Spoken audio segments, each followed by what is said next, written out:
Let's talk all about AI in business. It's hosted by Brent Muller.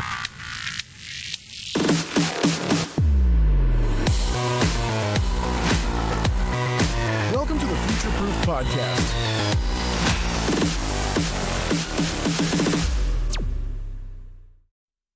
Hi, and welcome to the latest episode of the Future Proof Podcast. I'm your host, Brent Muller. I am joined today by Matt Umbriac from FP Growth. Matt, welcome. Thanks, Brent. Great to be here. Yeah. So, Matt, tell everybody, kind of introduce yourself. Tell everybody a little bit about yourself and your background and kind of how you got to where you're at today. Yeah, absolutely. So, I'm one of three partners at FP Growth, as Brent mentioned. So we've been doing this for about 8 years, and FP Growth is an organization that was started by our parent company, FirstPrinciples Holdco. So at FirstPrinciples Holdco, we own, operate, and acquire B2B SaaS companies. And years ago, we were looking for a marketing agency to help us market and sell our own products. And after several failed relationships and a lot of headaches and frustration, we just never found anyone that was really as invested in our success as we were. So we built out our own marketing team for our own products, and we got really good at it and kind of systemized it and productized it and got to a point where we wanted to offer that to the outside world. So FP Growth was born out of that need, and now we help grow a lot of B2B SaaS companies from inception up to millions in ARR. I love it.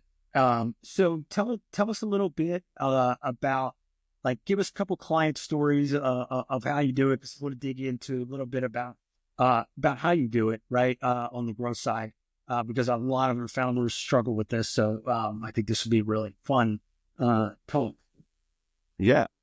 So I'd like to talk a little bit about the strategies we've employed that have been really successful, and a couple of clients that's worked really well for. So what we coined our main strategy is beat the churn trap. So as you know, most startups fail. You know, if you're lucky enough to make it out of the first couple of years, you're very lucky if you make it past the first 5. So as kind of companies grow and start to see that recurring revenue come in, that's really when the hard work begins. So for example, if you're, 30% growth and 7% annual churn for $1 million ARR business, you need to generate $370K in additional ARR to maintain that growth rate. So a lot of founders that we work with that are just kind of starting to find that market fit and gain subscribers and get a lot of revenue, they don't realize the path ahead and what it takes to get from that 1 million to 5 or 5 to 10. So we've worked really hard on some future-proof strategies, not to steal your name there. Exactly, Matt. That's exactly why we wanted to have you on. It's fantastic. Yeah. So with AI coming in the game, as you know, and you're well versed on, SEO is changing, PPC is changing, marketing is really changing, and it's about strategies that really work cohesively together, and single channel strategies don't work anymore. You need a mix of PPC, SEO, content. You need thought leadership. You need a really cohesive mix of things that are really going to work. And the hardest part is getting, I think, the founders to understand what's required and getting them to buy into it. And once you kind of pass that initial hurdle, then the magic starts to happen. Amen. So kind of elaborate on that, because one of the things that I've experienced personally with a ton of my own clients, but just colleagues in general across the B2B space, the majority of B2B before SaaS was primarily done through outbound, right? It was outbound email, SDRs, right? That was the model. When B2B SaaS companies came in, right, that's when they started to introduce PPC and ads, right? And that changed the game. And a lot of big B2B companies outside of SaaS still don't run ads for that reason. But to your point, right, the strategy now is it's all four, maybe even more together, right? It's SEO, it's pay-per-click, it's content. And I'll circle back. Outbound and content were the primary before B2B SaaS. And now you're kind of, changing the game and introducing the B2B world to pay ads. Yep. So it's even beyond SEO. We're starting to coin a term, search optimization, because Google and the big search engines are still popular, but YouTube is one of the largest platforms that people search. ChatGPT is becoming its own kind of search engine. So just taking search as an example, used to be back in the day, you searched for something, you saw a couple ads and you saw organic results, and it was pretty clear path to get in one of those areas. But now you have the AI suggested results, then you have sponsored results, you have SERP features mixed in, like those people always ask, those video blocks, and then buried down below is organic. And to get kind of to command the most real estate as possible, there's so much that has to go into the way your website is set up, the way robots can crawl that site and see what the content's about, the way you distribute that content, not only on your own site, but on third parties and get mentions and backlinks. And it's really become a game of not a buckshot approach, but understanding where your audience is looking for these things and making sure you have the right mix of channels, because all your eggs in one basket it's never going to work for any company anymore, SaaS or B2B or B2C. Yeah, I totally agree. I've been talking some really interesting, and again, we're very selective on who we bring on here because we want to bring experts on that are doing things different, right? We had the guys in e-com do media the other day, and the stuff that they were doing in the e-com space, very, very, cutting edge, right? And I feel like what you're doing, that holistic approach, but adding the things that are new to the market, like ChatGPT and the AI, and thinking about the real estate on Google differently, including the videos, is what most people that I'm hoping are watching this episode are taking note that it's not the same old game, and you can't be using things that worked 5 and 10 years ago, which lots of people in the B2B space are. So are you seeing that? Are you seeing that the people that you're talking to in the outside the portfolio, inside the portfolio, right? There's no option, but outside the portfolio, are you seeing that difference? Are people starting to understand that the landscape is different? I think a little bit. I think in the social media era, you're getting to absorb a lot more information through video. So we build whole marketing strategies around videos and taking, say, a long webinar or a demo video of your software, cutting that into clips that are right for YouTube Shorts and Reels and those 1-minute clips that live on the feed.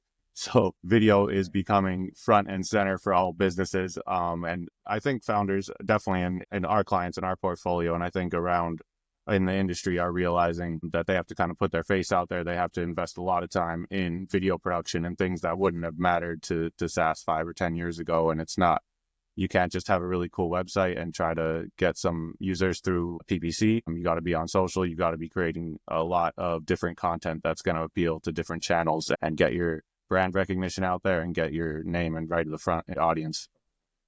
Yeah. So talk to me a little bit. So my one of my other companies is we own a data company, so I'm very well versed in that. And I just sort of want to ask you, how do you leverage data for your target audience? Because you know that there's all kinds of ways to skin that cat. How do you build your addressable market for some of your B2B clients? So if I understand the question, like how do we collect and assess data and use that to inform our strategies, more or less? Yeah, and how do you ensure that you're getting your message in front of the right people, right? Because all the algorithms are different, right? The targeting is different, and then you have to feed it, because you have your inbound and your outbound, and your inbound is at the behest of what the algorithms produce for you. So is that a hard coordination effort? Absolutely. There's no, even though we're so honed in on B2B SaaS, there's no one size fits all approach for each of our clients, whether it's health tech or real estate or other types of software. There's a lot of experimentation required. And that's another thing we have to kind of get our clients to and co-founders to understand up front is no strategy is going to be perfect off the bat. We're going to take the data that's available to us and the tools we have at our disposal, but we're going to have to do A/B testing up front. We're going to have to try a lot of things and take chances and take risks to find that kind of perfect mix. And hopefully you find it sooner in the journey, but sometimes it's more difficult than others depending on the audience and the real need you're trying to address with your product. Yeah, absolutely. Absolutely. So as you look down the road, what do you see changing? Right? If you look down the road the next 1 to 2 years, I always ask this question because no one has a crystal ball and you can't look too far down, but AI, data automation, it's disrupting everything and a lot of times in a good way, right? Making things better, easier. You think about video you talked about. So how do you see the landscape? So on the downside, it's made people think that though everything can be, it's made founders and operating teams think that everything can be automated or AI is that magic wand that's going to come in and solve all your problems problems, and you can just generate a ton of content and throw it out there, or get the perfect strategy just from an AI tool. So it's obviously, we know that a lot of human intervention and strategic thinking is required that AI can't do, but it's kind of painted the wrong picture of the work that we do, and gives the impression that corners can be cut and things can be brought down to a cheap tool that replaces the whole team of humans, which we know is not the case. But on the good side, when people understand how to leverage AI to actually do what it's supposed to do, make you work a little faster, sure, automate some processes, but allow you to move faster and more efficiently, then that's where the magic starts. And I think once more people actually grasp what AI can and cannot do, and draw those lines between a human workforce and an AI tool, it's about how those things work together perfectly, and humans are never going to be out of the equation when it comes to marketing and the things that we do. Yeah. Couldn't have said it better myself. Like, the way we say on the podcast is AI, think of them, they make good employees next better, right? Because they're your digital coworker. That's why the term co-pilot came about, right? His AI should be your co-pilot or your digital coworker. It's not a replacement. And I totally agree with, they go hand in hand, like you said. It is magic, right? It's not meant to replace. So is there any particular area you see like big impacts, right? Because you're on the front lines of bringing the right message to the right audience at the right time, right? Wherever they are in that buyer's journey. So how do you get, like, is there anything you see like big impacts coming, or where you're seeing the biggest lift? So I think content creation is where we saw the kind of biggest impact. So obviously, there's a successful marketing strategy requires you creating and putting out a ton of content, and search engines like Google have gotten very good at identifying when that content is unique and helpful. So AI has allowed us to increase capacity and create content a lot faster and increase our velocity, but the human element can never be taken out of that either. You have to have, a human intervene and review that content and add the human touch to it, or it's just not going to hit all those E factors that Google looks at and really rank. But that's one area where it's definitely increased our output and allowed us to distribute content at a wider level that, before AI, it would have been maybe a quarter of the capacity that we can run at now. If that, especially with the amount of channels that you have to put them out these days, and the different formats like that, it's crazy. I don't know how we would have done it without AI. Lots of hours. Yeah, big staff, right? So to me, that's kind of where you get the benefit. But, again, it's a balancing, right? So very interesting. So any particular client stories that you have of or challenges that you think that the audience would be really interested in? So because we're on the topic of AI, that's coming to mind a lot, because a lot of SaaS products are trying to inject features around that. And one of the softwares we work with added a voice to text transcription. I'm oversimplifying it, but the way we branded and kind of marketed that feature was your AI powered voice to note tool. Yeah. Pick on the buzzword and, give people an impression that it's more complex, and it completely backfired actually. Really? It was maybe this particular audience too had a role in it, but yeah, nobody understood what the tool did. They just assumed it was a robot that was listening to them at all times. So we really had to backtrack all of our messaging and the way we portrayed that feature and talk about it from a value perspective and get them to understand, no, it's saving you a ton of time by automating this process and allowing you to do things between meetings that couldn't have been done till the end of your day before. So that was one area where you think you want to inject AI in everything in your product, but it's not always the right message, and it could give the very wrong impression to the user. Absolutely. I love that you shared one of the negative stories first, right? Because again, on the marketing side, that happens a lot, right? That's why we test. Yeah, exactly. So, and how about a positive one? Because I know you probably have tons of those. So I was talking a little bit about our marketing strategy and the beating the churn trap, and one of the frameworks or approaches that we use in that is called owning the SERP. So owning that search engine results page. And this co-founder was very adamant on paid ads. They saw that as the be all end all, to their software. They thought that was going to fill their pipeline, get them all the leads they need. They were going to get a decent ROI. And it became evident very quickly that they were missing a lot of gaps. So we were able to show them through some calculations where AI kind of helped put this data together, but the traffic and the leads they were missing out on by only addressing this one channel. And through that, we were able to convince them to invest in the technical SEO on their website, the content and distribution, ultimately to get SEO working to support PPC. And within a few months, we were able to get their brand within the AI suggested results. We still had our paid running great because that always was. And then we had organic results with SERP features. I'll come back with the exact growth rate or the result of that from a growth and revenue perspective, but it skyrocketed right away. So it kind of proved our strategy worked, and that client kind of doesn't really question when we suggest things anymore. So once you pass that hurdle, things are and what's a great lesson coming out of this is sometimes founders and CEOs sometimes again, and I don't want to, it's not a bad thing. It's just, sometimes they think they know, right? Because they think it's common sense. But when you trust the experts in this case, right, to build the strategy, execute the strategy, right, the results speak for themselves. And so what I thought the lesson coming out is you earn their trust, and now they'll probably, listen every time you make a good suggestion. Yeah. And I think that's key in this business is to gain trust. Those are the relationships that really grow into great things. And we put a lot of effort in kind of the way we look at clients. We don't look at ourselves as a vendor, we're a partner, and it grows out of that, the way we were born out of our own SaaS products that we were managing. And it's a much more fulfilling job to have, or life to live, when you can, have partnerships with people and really show them that you're invested in their success like they are and get the results to back it up. Yeah, I love it, Matt. I mean, that we do something similar on the B2B side with our clients, and we do it on a partnership base. We have a rev share partnership basis for the same reason, because you play the long game, right? You don't want perhaps to churn clients, right? As your lead story that you talked about is reduced to churn.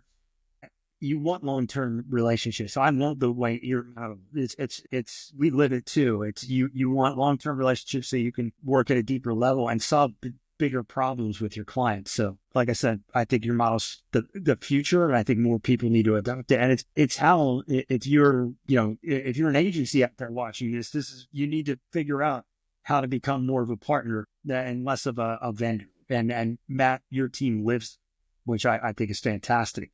So I told you, leading up, I was going to ask you a couple of cool questions, right? As I always do. First is industry insights. As anything that jumps out at you in the B2B SaaS world, because tons of our listeners and our interviewees are in our B2B SaaS. So they would probably be very interested to hear your perspective. Yeah. So we talked a lot about the industry changing and the need for video marketing, the way that Google's kind of evolving and changing the way it looks at a brand or at content. I think, we have to step away from just marketing a product and its features, and we have to elevate the founders as thought leaders within that space, which is a lot of webinars, a lot of podcasts like you're doing. You have to become the face of your brand. And you could have the coolest product in the world, but if you don't address the other side of that coin and show that you're actually an industry leader and putting out content that really resonates with people and that they're not going to get from the thousands of other podcasts or, hundreds of other YouTube channels, then it's really going to make things click and elevate your brand to the point where it's going to just, ARR is going to skyrocket, and you're going to be sitting back and being able to put yourself in a position to succeed or sell that company or whatever your exit strategy is. So that's another difficult sell sometimes to clients, because they think you put the product out there and that'll do everything. But there's a lot of kind of background and intangible stuff you have to do to position yourself and your brand as a thought leader in any space. It's really interesting. Let me ask you a question on that. What are your thoughts on? Because to me, I feel like video, if you think about the old face-to-face sales, right? And you think about the marketing adage of people, like to do business, they know, like, and trust. I feel like with video, that's what needs to happen. Video has made it to where that is more front and center. Would you think that that's the reason why? I think so. It's just more effective at communicating a message, giving that human element to it. And I talked about video from a marketing perspective, but just like from an engagement, even for us working with our clients or getting news out to potential clients, doing that in a video format and not just the kind of junk animated crap that they put out, but really investing the time to portray yourself as a thought leader in that space and really connect with the audience more than you ever could have in kind of the old school, just cold calling and cold outreach with emails that are just text. It's much different now. Yeah, and it allows the scale to happen faster too. So founders listening to this need to understand that really is how you empower a team like Matt's to help you scale. Because video it's not going away. It's only going to quadruple in the next year. Yeah. So Matt, last two questions. One is, what's something cool you've done productivity wise or other with AI that other founders and CEOs would find interesting? So ChatGPT has become kind of an employee to us. So we've been able to, it's one thing you have to realize when you're using tools like that, it's only as good as the prompt you put into it. So we built a template of scripts for whatever the thing we're doing, if it's data collection or if it's content drafting, converting content into other really intelligently crafted these scripts that we can now kind of copy and paste into the tool, insert our unique things that are for that client or for that activity, and very quickly get predictable results from it, where it takes all that back and forth you have to do and getting from the initial answer that they spit out down to what you want. Spending a lot of time in the tool, spending a lot of time on the prompts that are going to give you repeatable, replicatable results over time. That's an effort that everyone should definitely make, because it takes all the guesswork out of it, because AI is not perfect. It's not going to give you the right answer unless you give it the right prompt. So put some energy into establishing those templates that are and then anyone on your team could just pick them up and get the same great results from that tool that you're getting. That's huge. I think a prompt template library is a must for every business, and it needs to be customized to what they're doing. Because I agree, the more descriptive and the more input you give to the prompt, the better the output for sure. It's not even close. Yeah. Another place AI has really helped us as a business is in the hiring and recruiting process. We implemented some tools that screens potential employees before we interview them. Saved so much time interviewing the wrong people. AI is really good at putting metrics on people that allow you to see what kind of employee they'll be or what type of productivity you'll get out of them. So that's another area where founders should look into utilizing AI, and it's a huge time saver and helps you to hire the right people a lot faster. Honestly, one of the biggest ones, and I forgot about this, we interviewed Prem, the CEO at Humanly, right? And they that's exactly what they do. They bring those HR systems in to do exactly what you just talked about. Even if you're just doing it yourself, it's a massive time save, right? Not only from a pre-screening, but from getting the right things in the interview, right? Asking the right interview questions. Most people wing it, right? And it is not good, because if we were to give metrics, and I might go back to Prem and ask them about the metrics on this, because for sure the time savings have to be astronomical, right? On hiring the wrong employee, because how much productivity is lost when you bring them on, and then the gap, right, while you're trying to replace them. It's just, so what, Matt, that is one of the best ones that I'll have to make sure we highlight that one for everybody, because it is huge for sure. I mean, that could kill your business if you don't do that part of it right. So anything you can do to get the right people face to face with you and get them assimilated with the team as quickly as possible, that's a win. And if you think about it, right, employees that are looking for jobs, right, they don't want to be matched to the wrong company, right? So it's just as much for them, they'd rather be screened down and not, right? They might not know it, but it's amazing. So I give you a lot of kudos for that one. Last question, right? And you're going to probably give one of the most insightful answers on this, no pressure.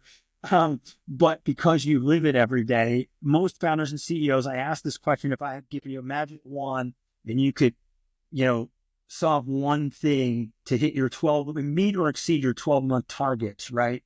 for FP Growth, what would that be? And the reason why I'm asking you this is because you do it for other companies, so you have a perspective. So if you want to pull it from one of the other companies, right, that you guys helped overcome, or you want to do it for your own, Yeah. all good. Yeah. I mean, yeah, you previewed this question. I'm still struggling a little bit to find the right way to spin it.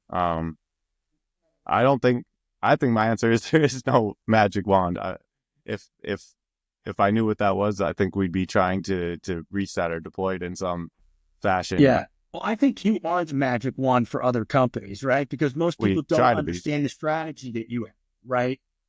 And maybe that's the magic wand. If you can get the founder or your client or your team on board with something without a ton of work and just move on to the getting shit done part of it, part of my language. I think that's one of the most difficult things is this is our proposal for a marketing strategy or whatever that might be. This is why it's going to work.